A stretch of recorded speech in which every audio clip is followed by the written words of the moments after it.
St. John the Philosopher here. Regardless of what you or I think about the way the 2020 elections went down, Joe Biden has been sworn in as the 46th president of the United States. And as with his predecessor, I will be praying for the president's salvation, for his physical health, that he governs with wisdom, and most of all, that God uses him as he sees fit. But none of that means I've given up on fighting against the destructive societal and political forces at work. On the contrary, it's on now.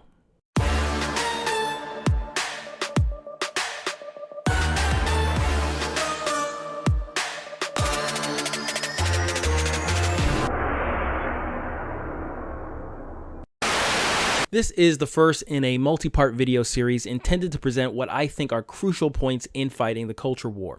And while I'm sure you'd like to jump right in, I think it's important to take a look at our current situation and how we got here. The 2020 presidential campaigns couldn't have been more ideologically different. And if it seems like people on the left and the right are living in completely different realities, you're not far off. And there's a reason for it.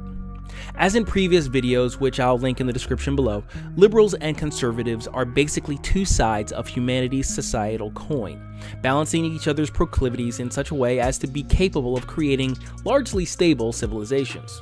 But both, in their worst incarnations, have a tendency to veer towards tyranny. On the right, the rhetorical foundation for extremists would be based on things like order and societal strength. Good things in their own right, mind you. But the philosophical structure built on top of that rhetoric would be warped and turn policies that were supposed to safeguard those things into political chains. The proliferation of extremist dogma rests almost entirely on the susceptibility of the people to the message, or in other words, how psychologically open they are to accepting that particular philosophy. Right-wing extremism's heavy lean on the security type message will be most attractive to basically two types: those who feel threatened by outside forces beyond their abilities, and people with something of a hero complex, a warped desire for power to supposedly use as protectors of society. While the latter group is where such extremism would most likely form and maintain its strongest ideological base, it tends to be too small a proportion of the population to be meaningful. But with the combination of adverse socioeconomic circumstances and a savvy political class capable of weaponizing a distressed public, a fairly large percentage could fall prey to the ideology or otherwise be cowed into silent compliance. 1930s Germany is the most well-known example of this. Now, if you're cognizant of it, as modern Americans are apt to be, it's typically pretty easy to recognize when right-wing philosophy has gone all wrong, or when the policies have gone too far. Because not only have the lessons of the past been particularly emphasized in most educational curriculums, but there's a natural tension between how we understand security and the human desire for personal freedom. The boundary between feeling safe and feeling trapped can in many cases be razor thin. Extremism on the left, on the other hand, is more subtle, and thus harder for many to see right away. Its rhetoric is often centered around love and peace and fairness, which are all basically human virtues. This plays right into the natural human desire to actualize our own righteousness, to prove our personal goodness, or at least that we're better than some hated category of other. Conservatives! Thus, due to its virtuous-sounding rhetoric, left-wing extremism has almost universal appeal, at least by comparison. Most everyone wants to think of themselves as a good person. Didn't you know that I'm a good person? I'm pure angel through and through.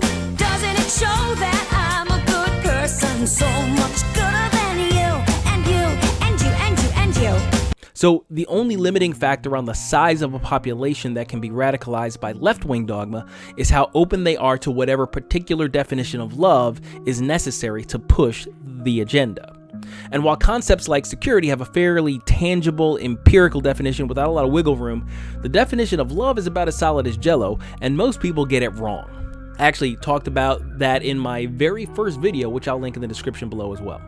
With its extremely malleable definition in our culture, you can make love mean pretty much whatever you like, and in doing so, allow yourself to justify any destructive ideology or oppressive policy because it's for the sake of love.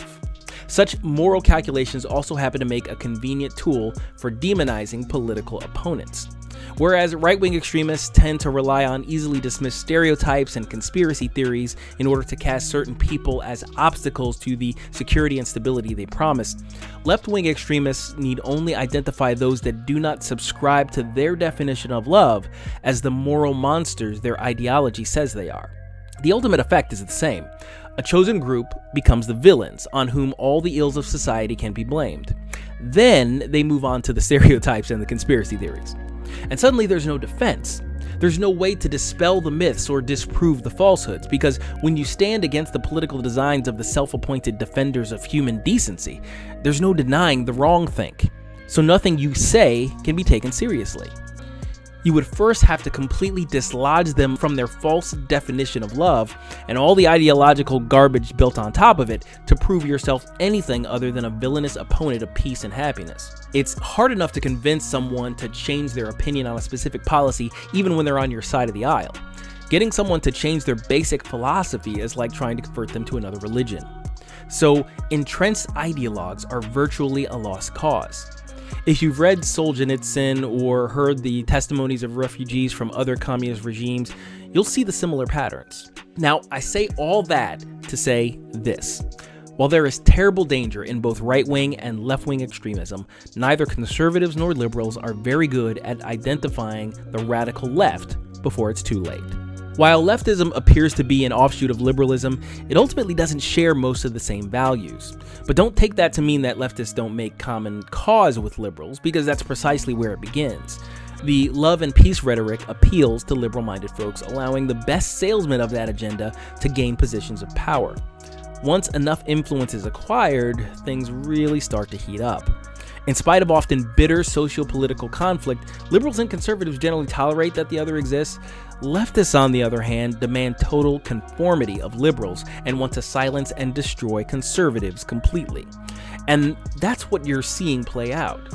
Actual liberals are an endangered species, as leftists have either indoctrinated or psychologically blackmailed everyone on their side into submission while trying to present mainline conservatism as a dangerous terrorist ideology that must be wiped out. Make no mistake, the extremists are driving this train, and we're headed towards purges and gulags at breakneck speed. Half of the electorate cast their vote for one of the most radical left-wing platforms in American history, and we need to do something about it before the situation devolves further towards the unthinkable.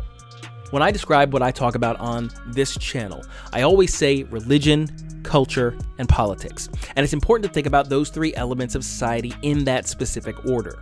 Religion or morality deals with individual worldviews.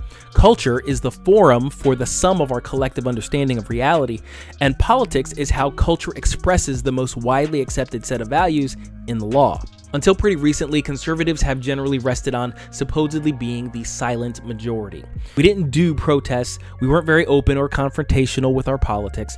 More often than not, when liberal friends and co-workers jumped into political discussions, we tended to keep our heads down and our mouths shut, secure in the notion that we can do our talking at the ballot box. But that's not good enough. It's actually never been good enough. If we are going to do something about the looming leftist takeover of the country, if we are going to fully commit to winning this culture war, we first need to commit to getting off the sidelines, and then we need a plan of attack. Are you with me? Tell me what you think of this video. What do you think of my breakdown of cultural and political extremism? Discuss in the comments. In the meantime, be sure to like, subscribe, and share for more videos on religion, culture, and politics. That's all for today. Goodbye, God bless, and we'll see you in another video.